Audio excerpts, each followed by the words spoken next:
who'd be a better fit if given a choice for the Cavs? D-Wade or Melo? I can't believe I'm saying this. I really can't. Carmelo. And I don't mean that in any way as a knock on Dwyane Wade, but I just think Melo would be more hungry. He doesn't have a title. His back would be against the wall. If he can't get one with LeBron, we're really going to put a clown suit on him. And so I just think Melo going to Cleveland with all that to prove would be super motivated, would play both ends of the court as best as he could, would come in terrific shape, and would just be all in on winning a title. Dwyane Wade's got his titles. He's got 3 of them. Dwyane Wade's stature, legacy is set for life. He is Dwyane Wade. Melo still got something to prove. I'm not sure you're incorrect. I think you're probably right. But, man, I like the intangibles with D-Wade. D-Wade has given me 15 years of playing really good in big games.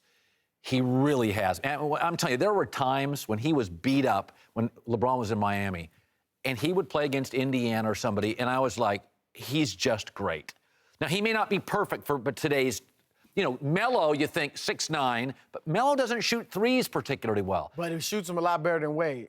I know. Wade doesn't shoot them I just think, I think you're probably right. But, man, D-Wade's been in let's face it, Cavs get into the finals. Right. It's about the finals. D-Wade in the finals has a history of over-delivering. He does. I'd rather see LeBron come to New York. I don't want to see Melo go to LeBron. I'm from New York, and I want to see LeBron come to us. We don't have to go to you. Melo stay in New York. Melo that's stay. not happening. You just better worry about keeping Kristaps. Who would be a better fit in Cleveland with LeBron, Wade or Melo? Melo. I say Melo because outside shooting, and you need somebody to pass to. And Melo, at this point, he's not moving as well as he used to. No. And he just needs to spot up, and he'll be a knockdown. Is basically Melo a poor man's Paul George? Well, he certainly doesn't play defense like George, doesn't move like George. No, he doesn't move, but he can shoot. The good thing, here's the thing, they can get both. It's not one or the other.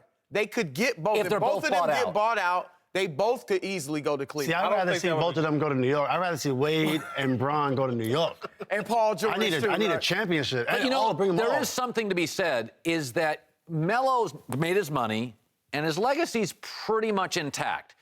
Whitlock says... I mean, even Melo's legacy... He's going to be a Hall of Famer, Melo. But Melo's kind of seen as underachieving. Don't you think? You could make the argument... Really? Not yet. You could make the argument that Melo believes I can tick my legacy up. If Melo went there for 2 years and really delivered and was unselfish, it would absolutely assist his legacy. No question. I agree. For the reasons you said, I agree with you on Melo. But just as a basketball player, he's a better fit. He's, like you said, he can catch and shoot. We see him hold the ball and dominate it, but he doesn't have to do that. Right. In the Olympics, I know it's different, but you see him catch and shoot when other guys create for him. He can, in theory, at least space the floor. Wade definitely cannot space the floor, and neither one of them are going to be good defenders at their age.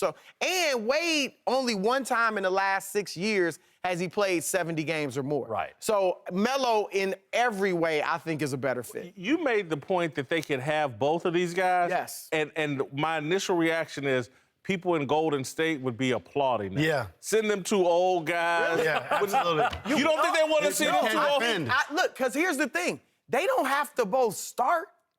One of them can come off the bench, or both of them could come off the bench. And the Wade does bring the intangibles. At this point in their career, I think Wade would be fine coming off the bench and being an intangible. By the way, Dwyane Wade be Mike Miller.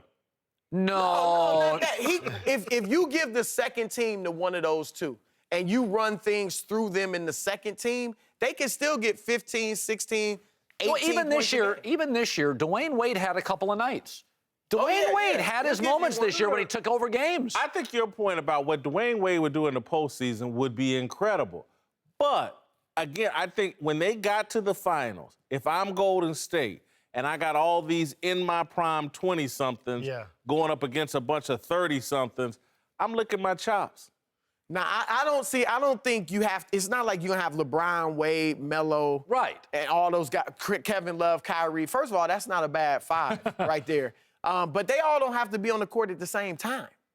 You know, and you have to guard Wade. You could lay off JR, especially when he was cold early in the series. Lay off Iman. Yeah. Now, Kevin Love, if you have They better buy some extra hot tubs. If you have Love, LeBron, and Melo on the court together, one of those guys is going to get loose because you have Draymond on one and Durant on one, and then the other guy can do his thing. So I think they was this would missing be that good this for year. They Cleveland. was missing some confidence with JR and Iman. They was kind of lost. You never know what you get from JR. And Culver, too, so at least Melo can bring Remember, something to the the table. Cavs, when LeBron was on the court, went toe-to-toe with Golden State. It was the inability of the bench, plus minus. D. Wade and Melo would make you one of the best benches in the league.